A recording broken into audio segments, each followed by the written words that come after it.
are they now?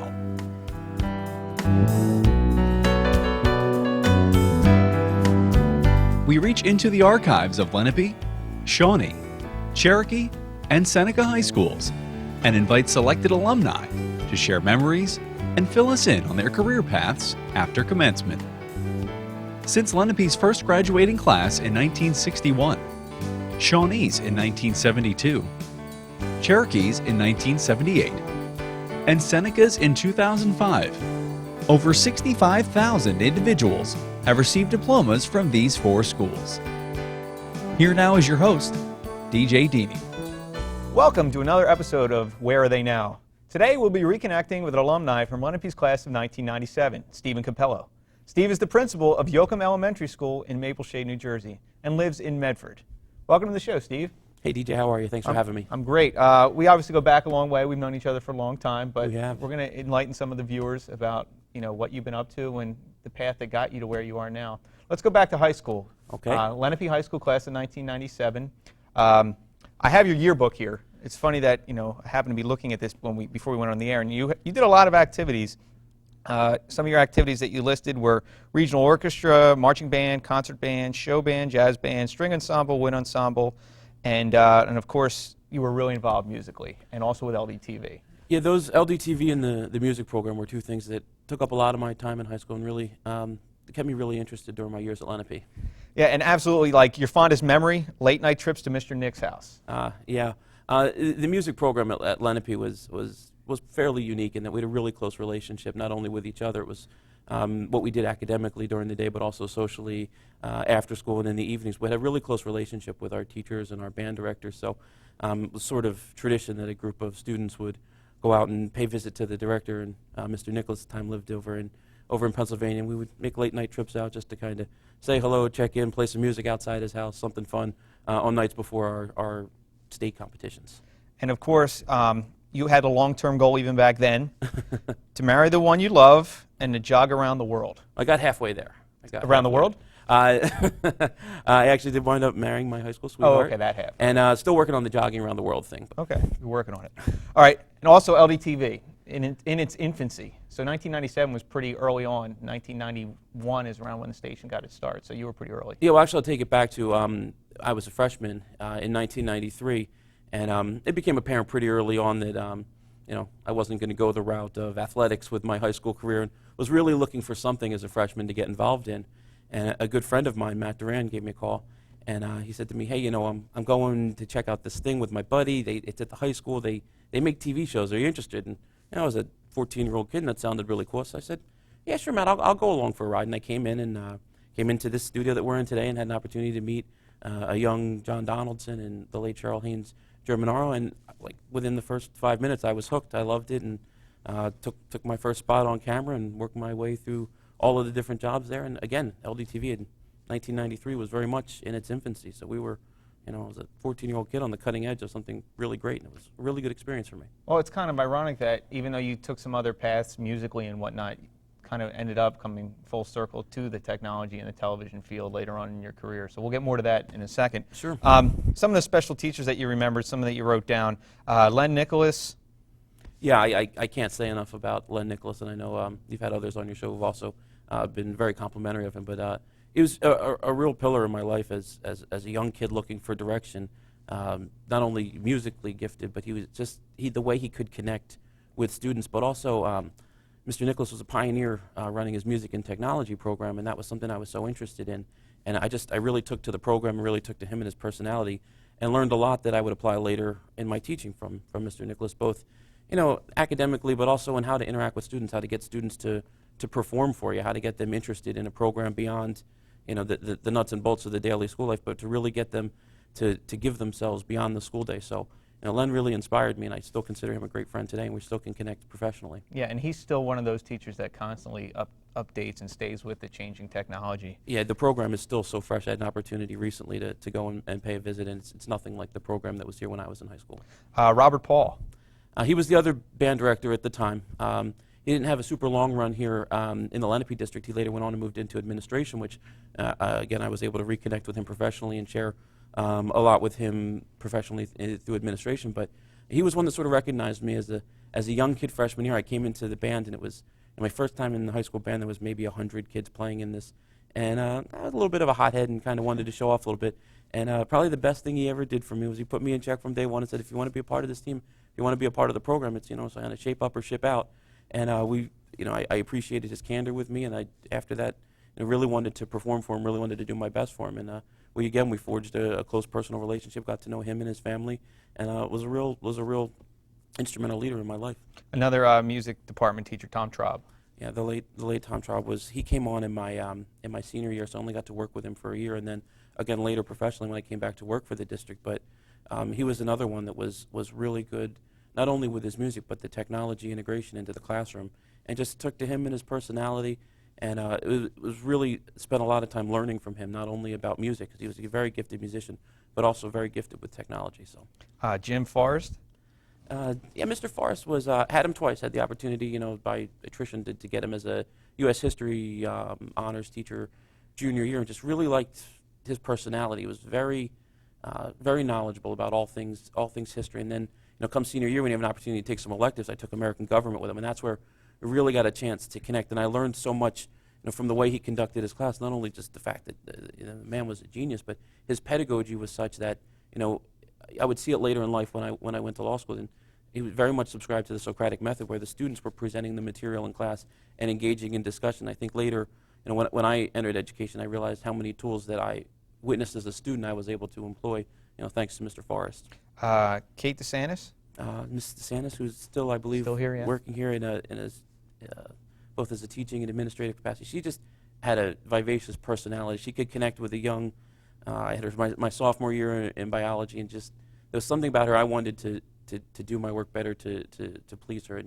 And she really connected with me, and I clearly wasn't going into biology, and the sciences were probably more of an academic struggle for me. But it was her going above and beyond and caring and having me come after school for extra help that really got me through a challenging course for me academically. And I'm very thankful to her for not giving up on someone who originally would have seemed a little disinterested in the subject matter. Another administrator, John Fergione. Mr. Fergione was principal for all 4 years I was here at Lenape, and I think I'd challenge you to find anybody in that time that could say a bad word about him. Just a true gentleman, a real inspirational leader. He was the kind of guy, and as someone who works in education now, I really try to model myself after. He was out in the hallway in between classes, shaking hands with students. If somehow he knew 2,000 students, he knew everybody's name. Yeah. And as I came in as a freshman, it was, hey, you're Steve, Greg's brother. How's your dad doing? And the amount of personal information he had about me, I was like, wow, I can't believe the principal not only knows who I am, but knows about my dad. And also, so I always would catch him in between, all shaking my hand. And he wrote me a college letter of recommendation, unsolicited. I saw him in the hall one day. He said, hey, Steve, where are you thinking about going to college? And I read through my list. He goes, well, let me know if you want me to write you a letter of recommendation. I thought that was really nice, unsolicited. I didn't have to go to him to ask, and he did. And I still have that letter of recommendation today. I kept it. It was really a nice tribute he paid to me in it. Yeah, he's awesome, one of the best. And then a few English teachers you maybe want to touch on: Joe Tortorelli, Bob Wydell, Dave Murphy, Olga Politis, and yeah, I mean the mid to late '90s, the time I spent at Lenape, the time my brother spent at Lenape. I mean that was the English department here was just fabulous. It was one great teacher after another, coming in and getting to spend time with Joe Tortorelli, who I later got to connect with again professionally. Bob Wydell, as you mentioned some of their names. It's just one great English teacher after another, and just as a department, you could sort of feel the collegial nature between them as you'd go from one English teacher to another. And I remember, being a junior in Mr. Wydell's class, and you'd frequently get visitors from Art Sharon, one of the other English teachers, or even Joe Tortorelli. They'd pop into each other's classes, and we'd be reading Shakespeare or something, and they would start acting the plays out with one another. Joe Barrett would pop in, and he would take on one of the roles, and just you could tell that they were collegial, they were friends, and all just really great teachers. Passionate too, yeah. Yeah, really passionate about the subject matter. And of course, I pronounced her name wrong, Politis. I knew I was going to do that just because I was trying to get it in my head, so my apologies. Olga Politis, also another one you mentioned. Yeah, she's another one who I believe still is working in the district. Saw her recently, and yeah, she was another one that made the personal connection. I remember meeting her for the first time at my brother's graduation party. She came by just to say hello, to congratulate him on graduating, and I thought that was a really nice gesture. Some of your accomplishments in high school before we move on to, because you mentioned earlier before we started that high school was all about life lessons for you and learning. So you did accomplish some things, but you took away a lot of lessons. You helped make some of the original web pages for the district.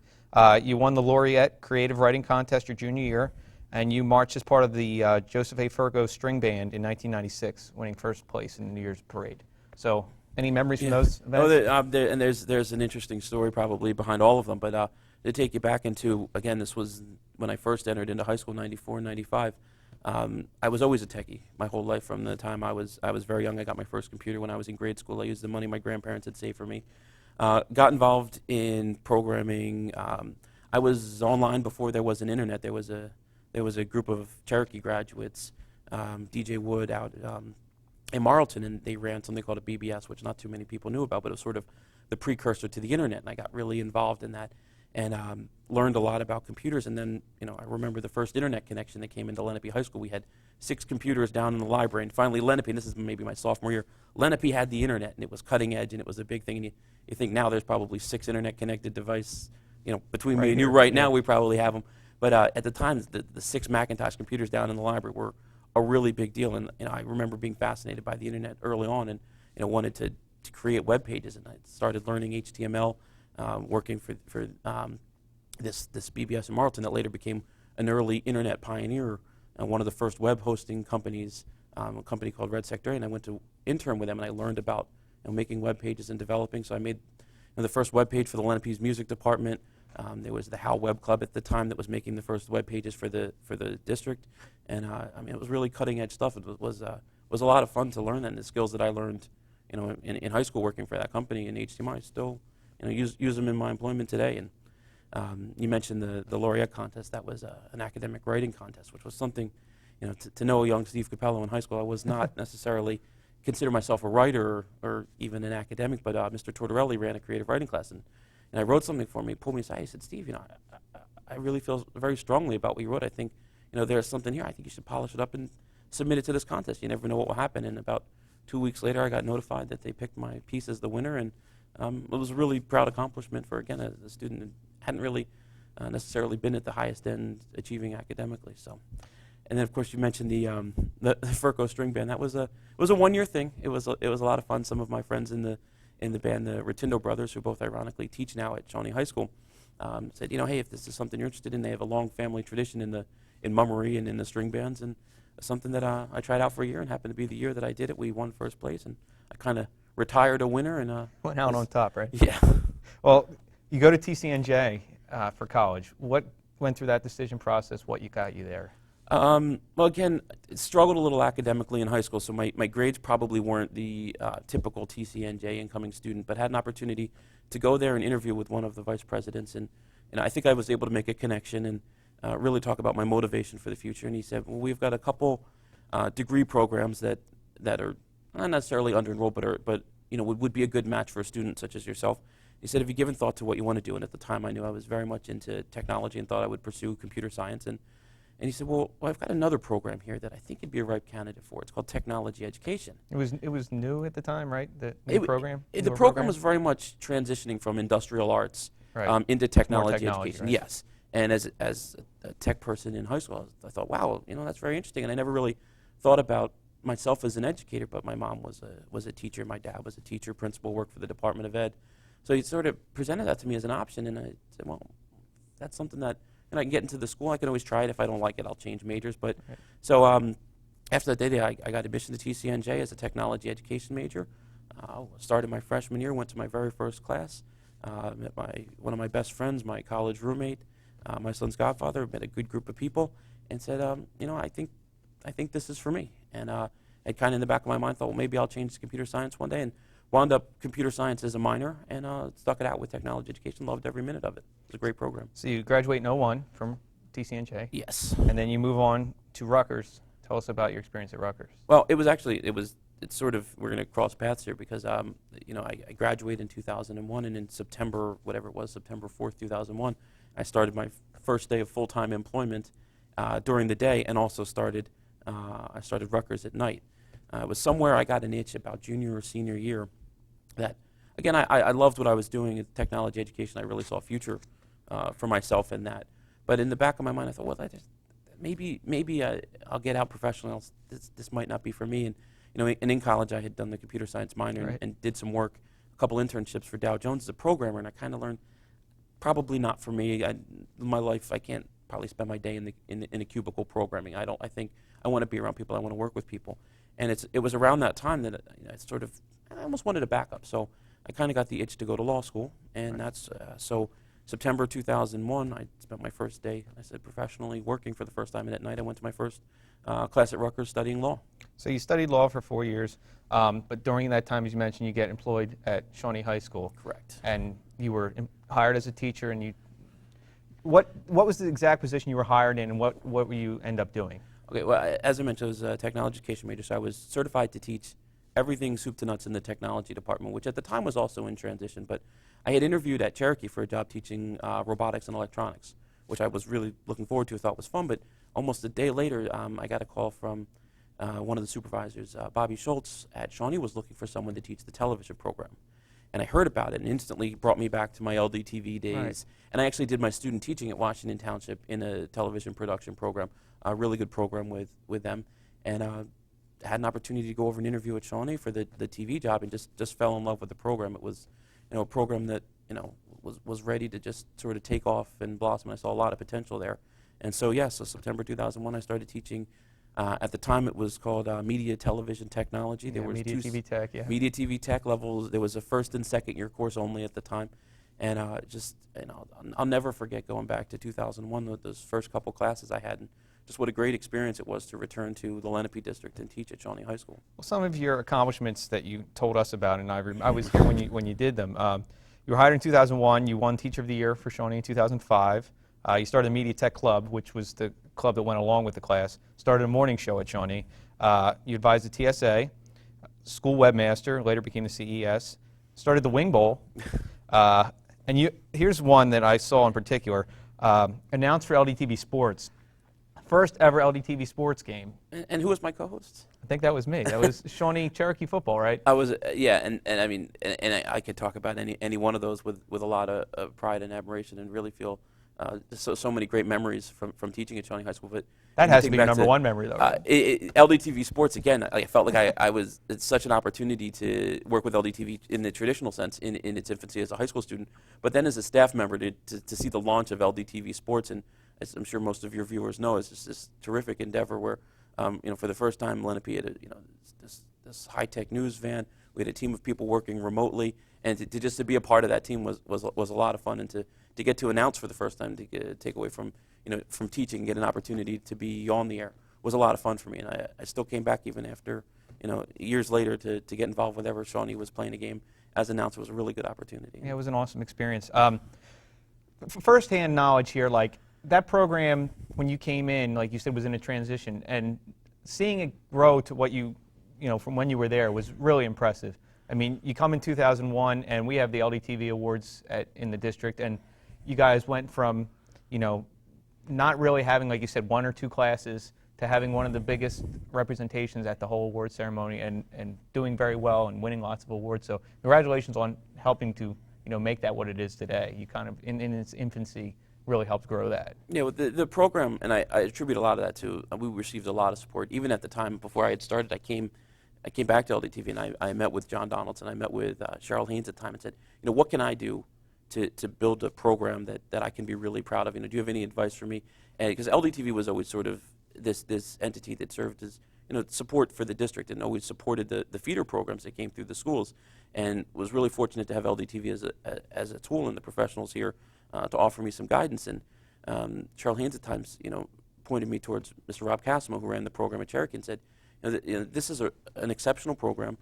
Get with Mr. Cassimo, see what you can steal from him in terms of ideas, and that's I made my career out of stealing all the best things that everybody else was doing, and tried to model them at Shawnee. And I was also very fortunate to have a really good supportive administration there. Chuck Fleischman, the principal at the time, he said something that I still say to teachers now. He said, ask me anything you want. He said, and if it benefits students, we're going to do it. Because I'll do anything I can as long as it's for the betterment of students. And I really took that to heart. And any time I approached Mr. Fleischman with any kind of need for my program, whether it was administrative support or financial support, as long as I had the kids' best interest in my heart, he was always there to support me. At the same time, too, Bobby Schultz, who was the vice principal and supervisor of the program at the time, and later Tony Catani came in, everybody was really supportive for whatever we wanted to do. But probably more importantly than that, the students that I had during that time were just exceptional.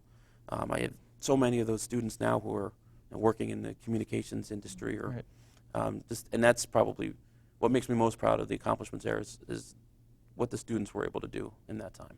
And those were students, if I remember correctly, that they knew that that's what they wanted to do. So it was like, whether it was that particular class or whether it was going out after school and doing stuff or doing stuff on their own, they knew that they wanted to be a part of that type of industry. So Yeah, that was the ComTech program is so unique in the Lenape District. It's such a great program because really it's two different kinds of kids I felt like we serviced. I had the kids like you talk about who were very directed in what they wanted to do with their life.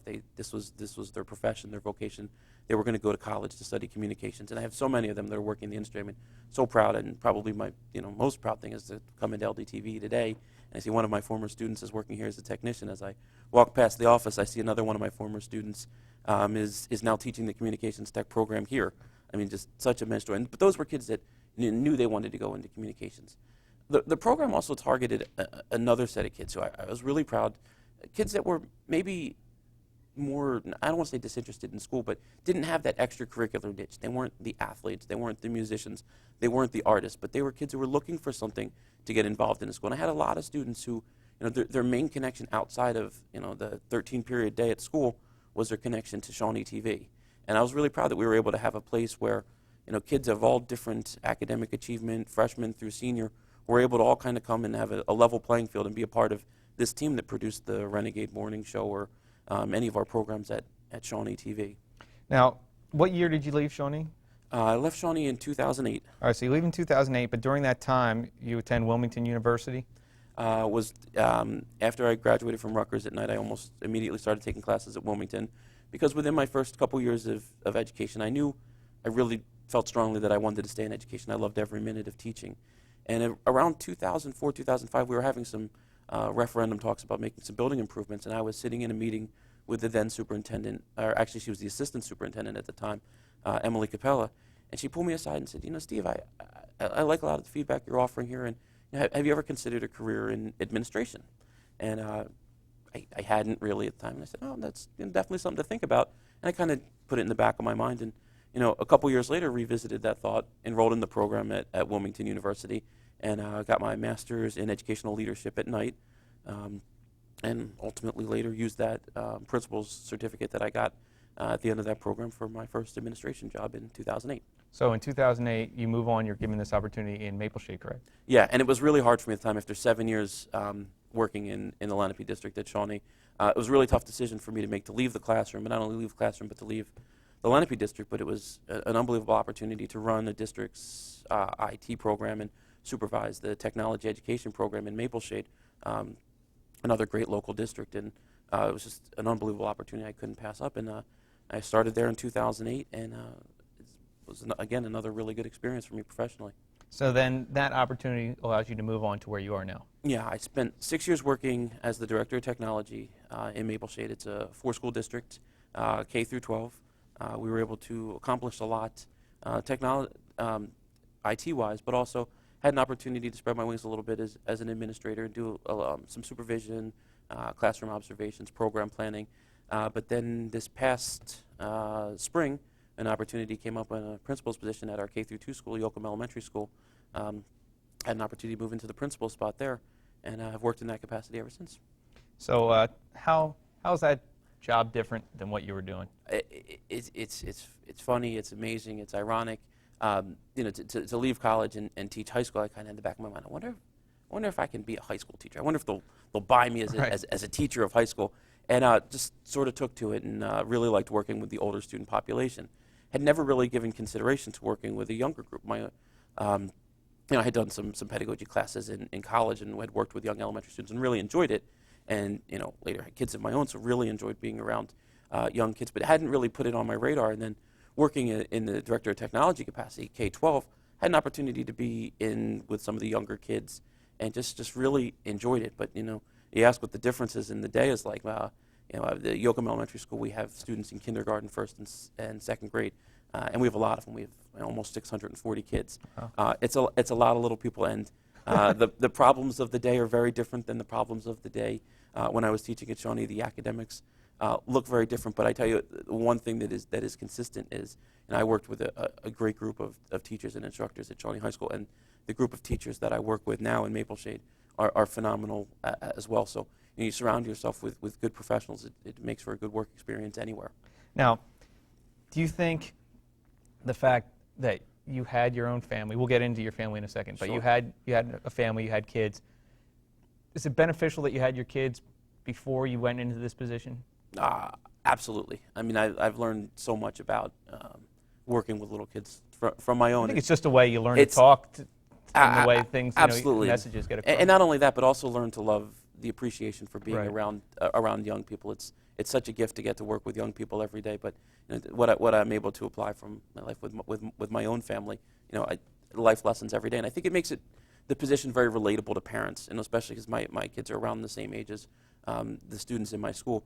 To be able to relate to parents and say, I've been there, Right. I've done that. This is. Or can you help me with this? 'Cause Yeah. I'm going through this right now. Yeah. Absolutely, and again, I'll point to something that the ex-superintendent Emily Cappello said.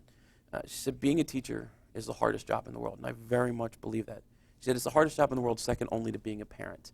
And when I first heard her say that, was pre-kids, and I didn't really think Right. I don't think I appreciated at the time what she meant by that. But after having kids and going through raising kids and the trials and tribulations of kids in school, I think that was really sage advice, and I really subscribe to that statement as well now. So tell us all about your family.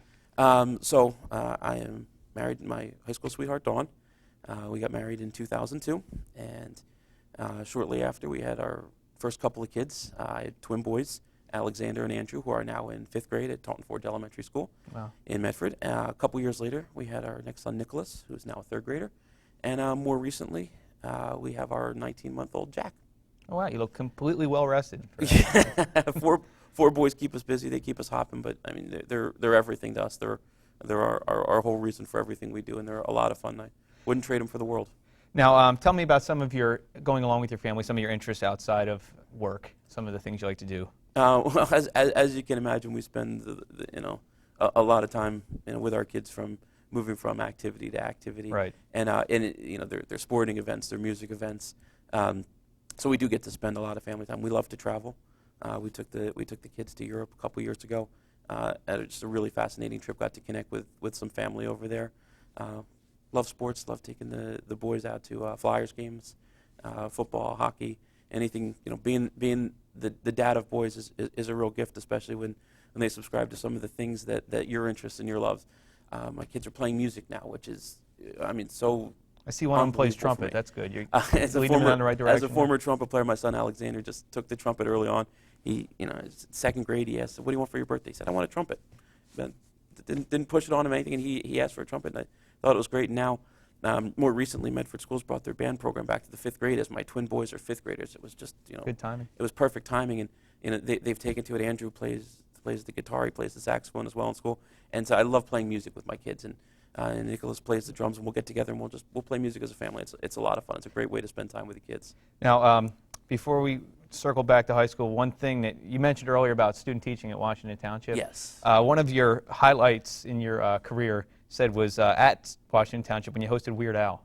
Tell us that story. It was a really great time. I'm a 21-year-old kid teaching just a fantastic group of high school students at the time, and one of the students, a student named Mike, was just a really big Weird Al fan. And at the Washington Township High School, they have a beautiful performing arts center, and they host professional acts similar to the Performing Arts Center at Cherokee. And Weird Al was coming into town, and all the kids were really excited. But this one kid, Mike, was fan club, everything. So he had written to Weird Al's people and had arranged to do an interview with him in the TV studio in the high school, which was adjacent to the Performing Arts Center. So the night comes, and Weird Al wanted to do his interviews before the show, I guess, because after the show he was exhausted, and as he puts on a very energetic show. Yeah. So the group of students, we host a show similar to this, one-on-one interview show. Weird Al shows up, very unassuming, just kind of guy in a flannel shirt, comes in, introduced himself. "Hey, I'm Al, how are you?"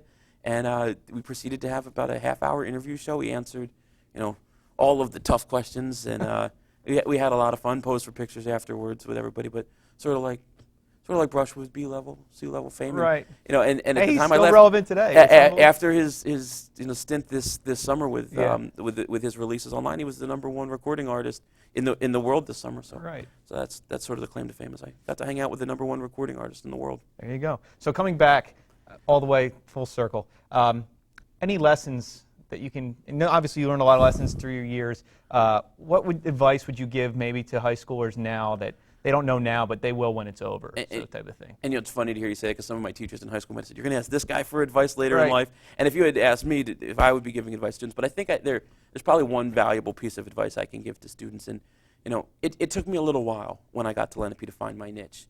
You know, I came in, I struggled a little academically, socially. It took me a while to find out who I was and what I was, you know, not only going to be when I grew up, but who I was going to be as a citizen in high school. And so my advice, particularly to younger students who are struggling or haven't found their way, and they always used to say, get involved, get involved. And Right. you know, as a kid, it was hard for me to really say, to know just to get involved, because I didn't know what I wanted to get involved in. But you know, to say to younger kids, there's an opportunity for you, there's a spot for you, particularly in schools as large as this. There's somewhere in there for you to fit in. And if you try something and it's not for you, try something else. But you know, there's a lot of programs out here, and obviously I encourage anyone to get involved in the media TV programs and to come out and work for LDTV. But you know, if you find yourself struggling, even I struggled, you know, right up until about junior year, sort of it started to click and really got focused on college. But even if you're struggling grades, struggling socially, there's something for you here. Just keep looking. Well said. I'd like to thank you for joining us today. Thanks, It's been DJ. enlightening. It's good to see you again. Good to see you. Today we've been speaking with Lenape alum Stephen Capello, the principal of Yoakum Elementary School in Maple Shade, New Jersey. Thank you for joining us today, and please join us next time for more alumni interviews on Where Are They Now?